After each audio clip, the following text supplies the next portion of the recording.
রাতভর আতঙ্ক আর ঠাঁই না পাওয়ার আশঙ্কায় দিন গুনছেন প্রায় ৫,০০০ মানুষ। ভারী বর্ষণ আর ভারতের উজান থেকে নেমে আসা পাহাড়ি ঢলে ফুঁসে উঠেছিল তিস্তা। রোববার সন্ধ্যা ৬টার পর থেকে ডালিয়া পয়েন্টে নদীর পানি বিপদসীমার ১২ সেন্টিমিটার উপর দিয়ে প্রবাহিত হয়। রাতভর আতঙ্কে ছিলেন তিস্তা তীরবর্তী এলাকার মানুষ। বিশেষ করে চরাঞ্চল ও নিম্নাঞ্চলের বাসিন্দারা কাটিয়েছেন নির্ঘুম রাত। অনেকেই গবাদি পশু ও প্রয়োজনীয় জিনিসপত্র নিরাপদ স্থানে সরিয়ে নিতে ব্যস্ত সময় পার করছেন।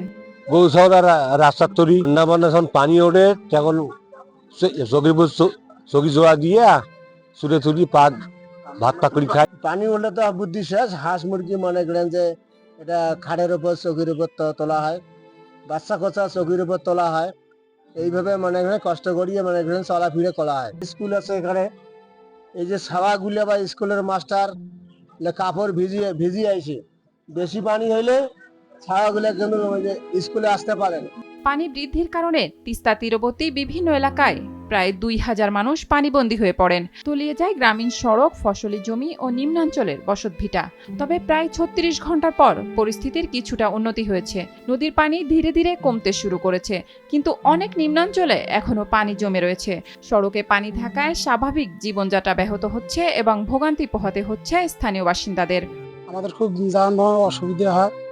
মনে করেন আমাদের উজি অস্কার ব্যাগগুলো পথ বন্ধ হয়ে যায়, খাইতে মনে করেন বাড়ি ভাঙছে, না হলে ৮-১০ বাড়ি ভাঙছি আমরা। এদিকে বাংলাদেশ পানি উন্নয়ন বোর্ডের বন্যা পূর্বাভাস ও সতর্কীকরণ কেন্দ্র জানিয়েছে, আপাতত তিস্তার পানি স্থিতিশীল থাকতে পারে। তবে উজানে ভারী বৃষ্টিপাত অব্যাহত থাকলে আগামী ৪৮ থেকে ৭২ ঘন্টার মধ্যে আবারও বিপদসীমা অতিক্রম করার আশঙ্কা রয়েছে।